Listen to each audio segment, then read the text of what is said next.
Seguimos en Vamos al Frente, programa al Frente telefónico de Foetra Buenos Aires, aquí en Radio Gráfica, y en esta oportunidad para charlar de un tema que, bueno, nos viene acompañando desde al menos el 20 de marzo como fecha muy tardía, en realidad ya un poco antes también, del año pasado en adelante, que es la situación del COVID-19, del coronavirus, la COVID-19, así escuché el otro día a un médico, digamos, la COVID, cómo avanza el plan de vacunación, en fin, las distintas situaciones que se están dando en nuestro país y en particular en lo que es la región metropolitana, ¿no? La ciudad de Buenos Aires, el Gran Buenos Aires, la provincia, que es el ámbito de representación de FOETRA Buenos Aires. Y para eso estamos en comunicación con quien es director médico de nuestra obra social, Los Petelco, el doctor y compañero Nelson Donato. ¿Cómo andás, Nelson? Ariel y Pablo te saludan.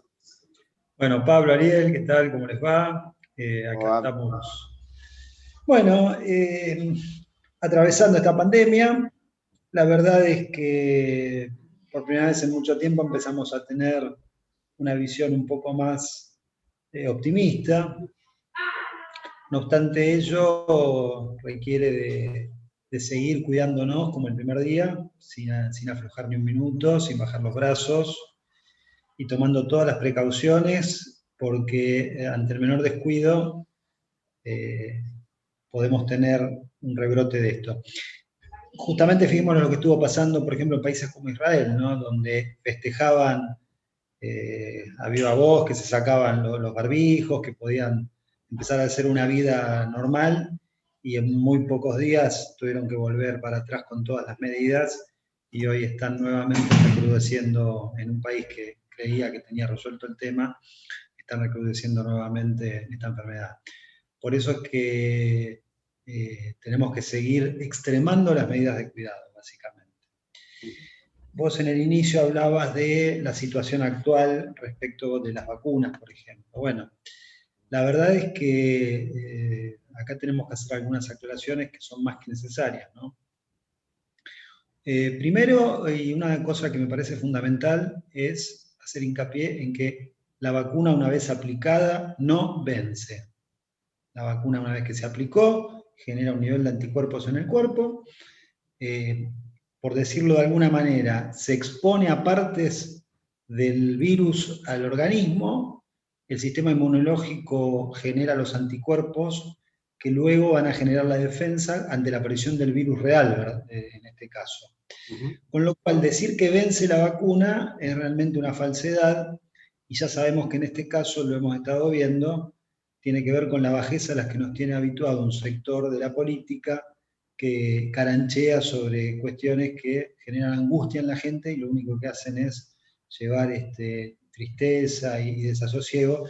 Y lo que tenemos que decir es que ya la primera dosis, con una sola dosis, ya hay un nivel de protección muy grande, y lo que hace la segunda dosis es reforzar esa protección y acrecentar las defensas.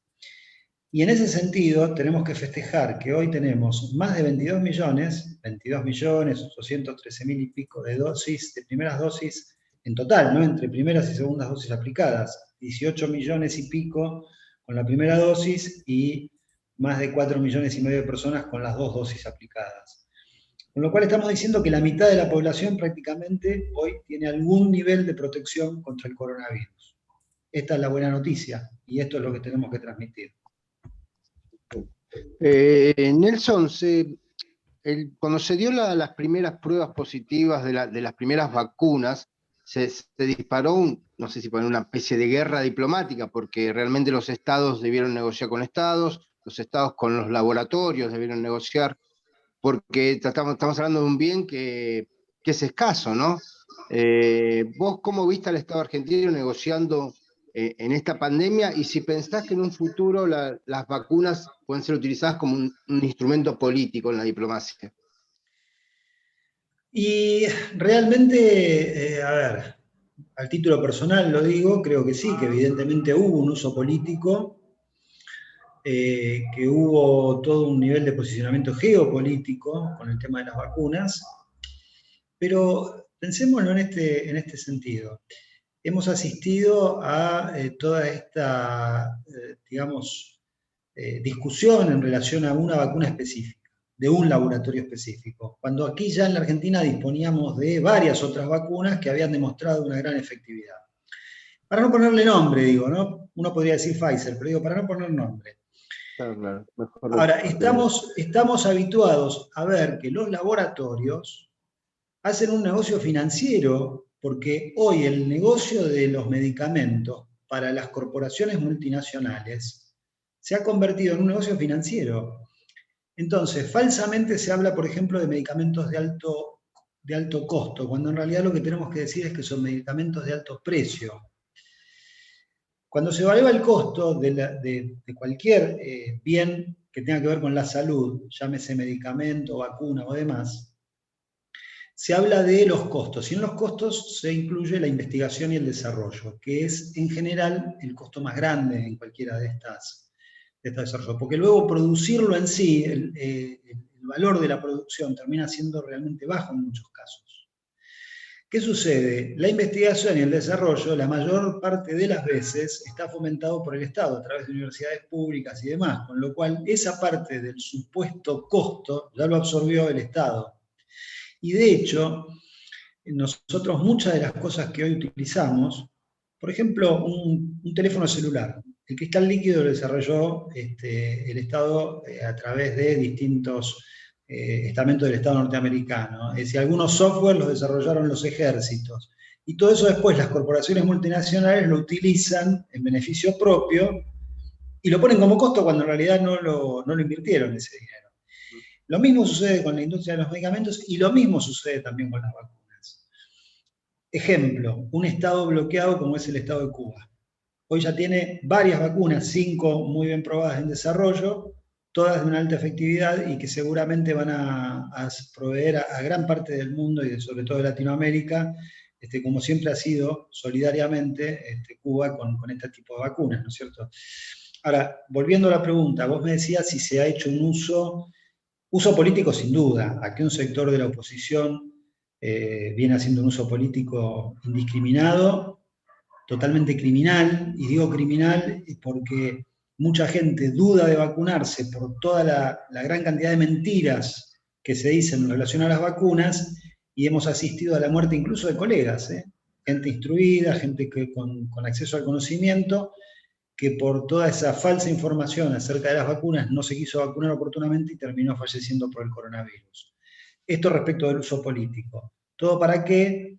Para horadar la base de un gobierno que viene desviviéndose no solo por vacunar a toda la población y preservar la salud, lo ha hecho con las medidas que, por lo menos en términos personales y como sanitarista, considero adecuadas, con todo lo que fue el aislamiento que se hizo en la primera etapa, sino también buscando medidas económicas paliativas. Y acá podemos hacer una comparación muy clara. El Estado Nacional invirtió muchísimo dinero en sostener el trabajo a través de los REP y los distintos subsidios, también brindó una gran ayuda, sobre todo al sector gastronómico, desde el Estado Nacional, y tenemos un Estado gestionado por esa misma oposición, como es el Estado de la Ciudad de Buenos Aires, donde no hubo una sola ayuda a ningún comerciante, a nadie, para mantener el nivel de actividad económica, preservar el trabajo y garantizar que los trabajadores pudieran seguir teniendo una vida digna en el marco de esta pandemia. Lo mismo sucede con los trabajadores de la salud. Fijémonos que en los hospitales de la Ciudad de Buenos Aires, para la Ciudad de Buenos Aires, por ejemplo, el sector de enfermería no es considerado profesional, que es un gran reclamo de los enfermeros y que desde ya tenemos que apoyar, porque la primera línea de combate contra esta pandemia es la de los enfermeros. Después estamos los médicos, después está todo el personal de salud, pero quienes están al lado del paciente, arriesgándose y jugándose la vida, son los enfermeros, que son profesionales y deben ser reconocidos como tales.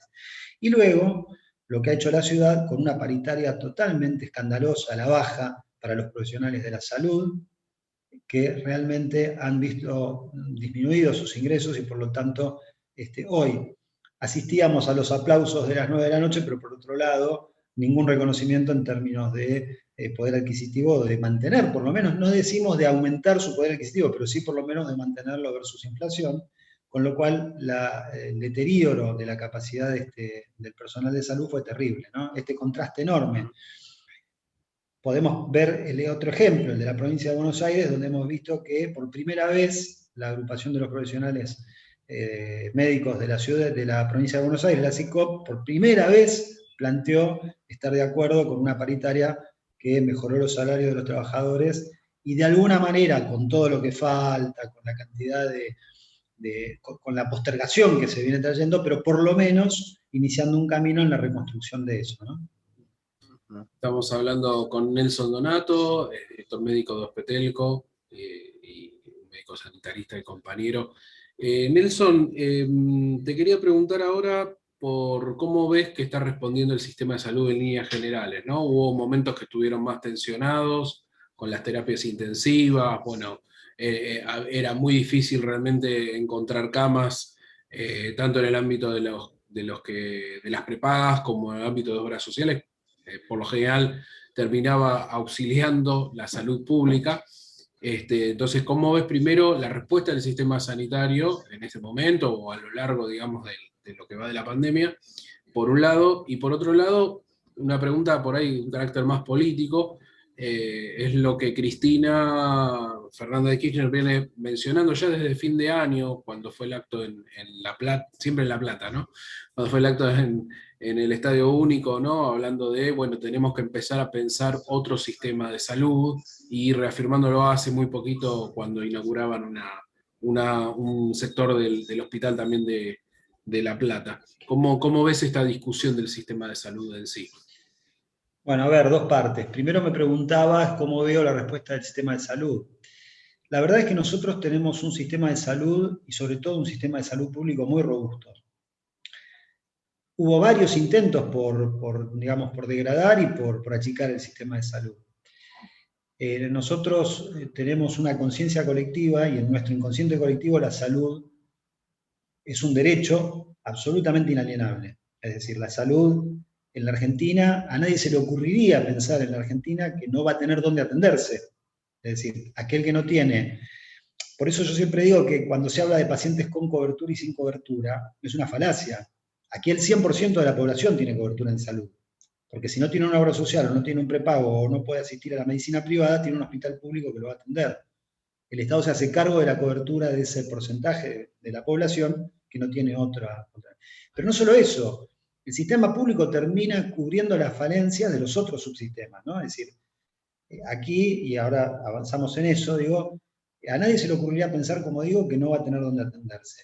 Y la verdad es que los trabajadores de la salud y la salud pública en general y los hospitales públicos, con el gran esfuerzo de todo el equipo, los enfermeros, los camilleros, los técnicos radiólogos, los kinesiólogos, los médicos, todo el equipo de salud, tiene un sistema de pertenencia y además un nivel de dedicación que hace que la salud pública sea un sistema, a pesar de todos los ataques que ha tenido, muy robusto. Esto permitió, como vos recién lo decías, que incluso los sistemas de medicina prepaga, que ya sabemos que están sobrevendidos, que también hacen negocio financiero con los aportes de los trabajadores y con el dinero que la gente aporta, porque algunos de los prepagos, no digo todos, pero sí algunos, perciben mes a mes, a través vía aporte de los trabajadores o vía el pago directo de aquellas familias que deciden pagar un sistema privado, pero de luego le pagan a los profesionales a 90 días, y en esos 90 días hay todo un circuito financiero que debiera ser, a mi criterio, debiera ser regulado y controlado, ¿no? Porque desvirtúa el sentido de lo que tiene que ser la prestación de los servicios de salud. Y en ese sentido, ahí sí entramos en la otra parte de la pregunta, que era lo que propone la vicepresidenta Cristina Fernández respecto de lo que llamamos el Sistema Nacional Integrado de Salud Argentino. Los equipos de salud han trabajado a lo largo de estos años en la elaboración de proyectos de salud, y eso también incidió y en gran manera en que cuando llegó la pandemia, desde diciembre, desde el 11 de diciembre, que los equipos de salud se hicieron cargo de la administración de algunos sectores, del Ministerio de Salud de la Nación, del Ministerio de Salud de la Provincia de Buenos Aires y demás, ya se venía planificando un programa de gran inversión en el sector público y un programa de fortalecimiento y además de jerarquización de lo que es el capital humano en salud. Con lo cual, en esos 2-3 meses previos hubo un inicio que permitió encontrarnos mejor parados al inicio de la pandemia. De hecho, algunos contactos que ya se venían estableciendo además permitieron poder acceder a vacunas que de otra manera hubiera sido impensable. No nos olvidemos que somos uno de los pocos países que ha tenido acceso a varias vacunas, no a una sola. E incluso somos uno de los muy pocos países en el mundo que estamos en condiciones de producir la vacuna. De hecho, ya estamos produciendo seriamente 2 vacunas, Oxford AstraZeneca y Sputnik. Estamos desarrollando vacunas propias, que están en desarrollo y que van avanzando, lentamente, pero que van avanzando, y que tenemos por ahí la capacidad de producir algunas otras también, que también se está en este momento trabajando en ese sentido. Así que en ese punto, digamos, esto de ir generando proyectos de reconversión del sistema de salud ya venía trabajándose con mucha seriedad, con equipos interdisciplinarios, y cuando la vicepresidenta plantea esto, lo que está haciendo es tomar el trabajo de todos estos equipos y plantear esta necesidad de terminar con el gran mal que queja el sistema de salud argentino, que es la fragmentación y la segmentación del sistema de salud, ¿cierto? Nosotros tenemos acá que la salud se brinda a través de distintos subsectores, el subsector público, el de las obras sociales y el de la medicina privada. Y por otro lado, esto se hace a través de múltiples prestadores y muchas veces sin una coordinación seria entre ellos. Bueno, de lo que se está hablando es de coordinar todos esos sectores, con una fuerte presencia estatal, pero desde ya sin negar la medicina privada, todas esas barbaridades que uno escuchó, que se iba a estatizar todo, nada que ver, no tiene nada que ver con eso. Lo que estamos hablando es de recuperar la gobernanza de la autoridad sanitaria, en este caso el Ministerio de Salud de la Nación, la gobernanza del sistema. Y quedó claro que es más que necesario. De hecho, no nos olvidemos que estos sectores de la medicina privada acudieron al hospital público a pedir ayuda porque no tenían dónde internar a los pacientes. E incluso aquellas personas que pensando que porque pagaban un XX 580, digamos, ¿no?, que pagaban un montón de dinero y iban a tener una cama, se encontraban con que por ahí terminaban derivándolos a una clínica, a un sanatorio a 70 kilómetros del lugar donde vivían, ¿no es cierto? Es decir, y en ese punto incluso, como decimos, el subsector público terminó auxiliando y terminó poniendo el hombro también para evitar el colapso del subsector privado. Bueno, cuando hablamos de este sistema nacional integrado, estamos hablando de integrar todos esos sectores, de evitar toda esta fragmentación, porque la Argentina gasta mucho dinero en salud. Es decir, la salud debe ser gratuita para quien la utiliza, pero no es gratis la salud tiene un costo y alguien se hace cargo de ese costo. Se hace cargo el Estado, o se hacen cargo las personas pagándolo de su bolsillo, o se hacen cargo las obras sociales con el aporte de los sindicatos. Es decir, alguien paga la salud, no es que la salud es gratuita. Debe ser de acceso gratuito para todo el mundo, universal, gratuita, y que todos tengan el mismo nivel de atención independientemente de su condición social, económica o lo que fuere. Para eso el Estado es quien tiene que garantizar esto. Y logrando integrar todos los subsistemas y recuperando, como digo, y volviendo a esto, la gobernanza, claramente uno puede empezar a establecer pautas claras para que cualquier argentino, en cualquier lugar del país, reciba el mismo nivel de atención, la misma calidad, y para que además todo el personal de salud perciba un salario digno, en buenas condiciones de trabajo, y también que nos empecemos a ocupar de la salud, también de toda la población. Por ejemplo, la otra discusión es qué sucede con las ART. Nosotros lo que debiéramos hacer es cuidar la salud de los trabajadores. Es decir, no usar las ART como, digamos, un servicio de policía punitiva para el trabajador que falta. No, no, no. Lo que tenemos que hacer es cuidar la salud de los trabajadores. Y eso se hace con medicina preventiva. Entonces, hay que hacer un fuerte trabajo de fortalecimiento del primer nivel de atención, con un fuerte trabajo también en prevención en salud y no en salir corriendo cuando ya es tarde. Entonces, tenemos que hacer planes de alimentación saludable, planes de actividad física y deporte, y todo lo que lleve a evitar la enfermedad.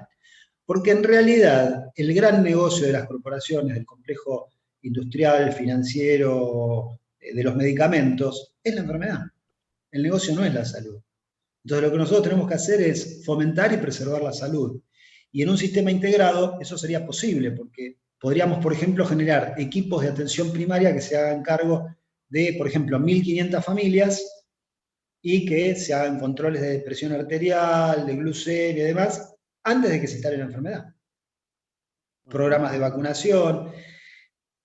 A ver, Argentina tiene el plan de vacunación más extenso, uno de los más extensos, si no el más extenso del mundo, con vacunas gratuitas y obligatorias para toda la población.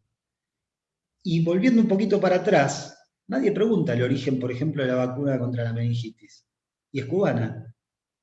Entonces, cuando ideologizamos la vacuna, lo que estamos haciendo es meterle miedo a la población y generar una falsa idea, y en realidad estamos hablando de un bien que debiera ser además, tanto la vacuna como los medicamentos, ¿no? Debieran ser un bien social y no un bien de mercado, claramente. Cuando resulta que ante la falta de un medicamento una persona se muere, ahí el negocio no corre, ahí hay que garantizar que esa persona reciba ese medicamento de la manera que sea. Nelson, te quería consultar a título personal. ¿Para vos están dadas las condiciones para que se lleven a cabo el retorno de los trabajadores y trabajadoras que se encontraban dispensados desde marzo del 2020? Teniendo en cuenta que en mayo salió una resolución que autorizaba a los empleadores a convocar a estos trabajadores. ¿Cuál es tu opinión? Lo que pasa es que en este caso no se puede generalizar. Cada persona es un individuo, cada individuo tiene sus particularidades. Yo diría que cuando uno sabe que si todos accedieron a las vacunas y están vacunados, el riesgo de contraer enfermedad grave o muerte es muy bajo, salvo contadísimas excepciones, pacientes inmunosuprimidos o algún tipo de patología específica, que por ahí, en ese caso, habría que contemplarlo. La verdad es que lo primero que tenemos que hacer es preservar la salud. Por eso planteaba que fue exitosa, y yo estoy totalmente de acuerdo con la estrategia de la primera etapa, que fue el aislamiento total, claramente. Y obviamente lo principal ahí era preservar la vida, ¿no? Es decir, hemos escuchado barbaridades, por ejemplo, del expresidente, a mí me gusta como lo llama Aníbal Fernández, el mamerto, que decía que se mueran los que se tienen que morir. No, de ninguna manera. Acá que no se tiene que morir nadie. Y está muy bien lo que hizo el gobierno de preservar la salud a través del aislamiento. Luego empieza a tallar un montón de otras cuestiones que tienen que ver con la actividad económica, con la necesidad de preservar el trabajo. La verdad es que con los cuidados adecuados, es decir, primero, si el trabajador dispensado, por eso digo que hay individuos y no hay patologías, es decir, un trabajador dispensado, por ejemplo, con una diabetes leve, que recibe la medicación antidiabética y a su vez está vacunado, el riesgo de que contraiga enfermedad grave es mínimo.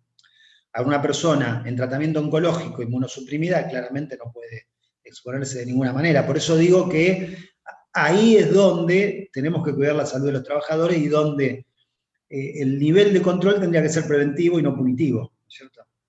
Así que claramente algún sector está en condiciones de volver. Y les doy el ejemplo de los trabajadores de la salud. Esta es una discusión que se venía dando con los trabajadores de la salud.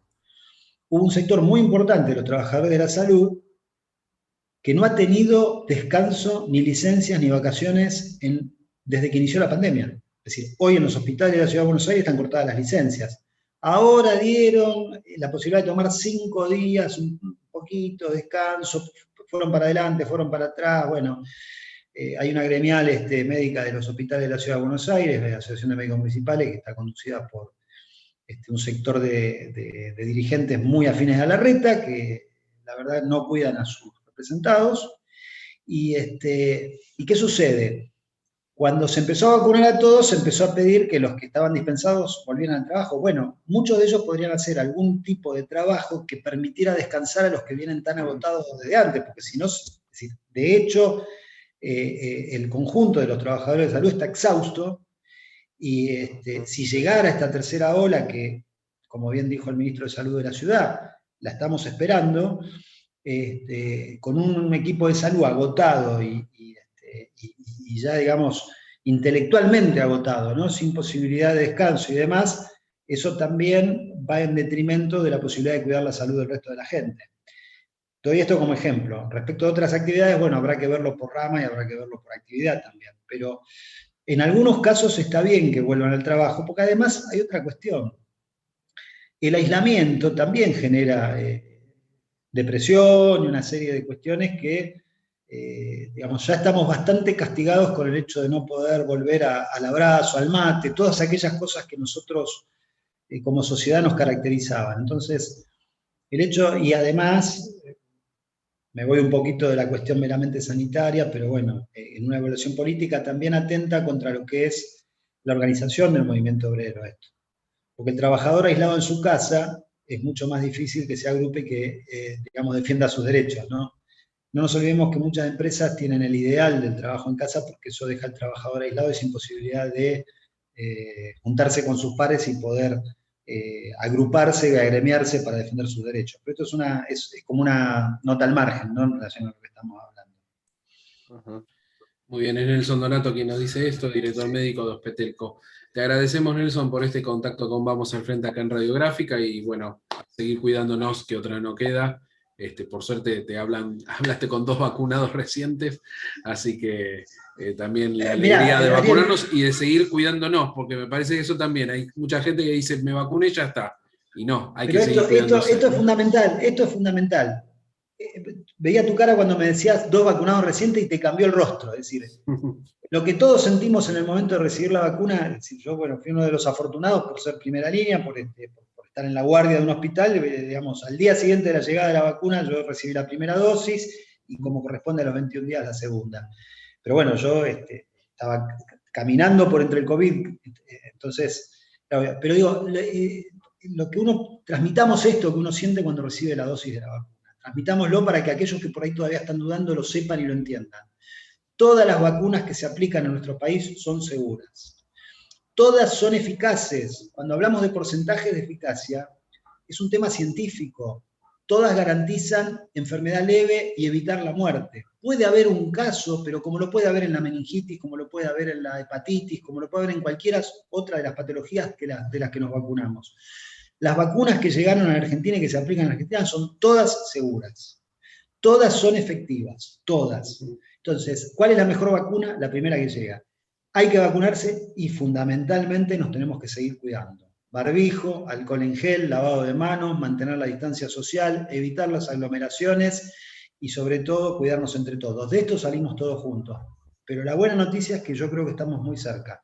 Ni bien alcancemos la inmunidad de rebaño, vamos a poder tener una vida muy parecida a la que teníamos antes de la pandemia.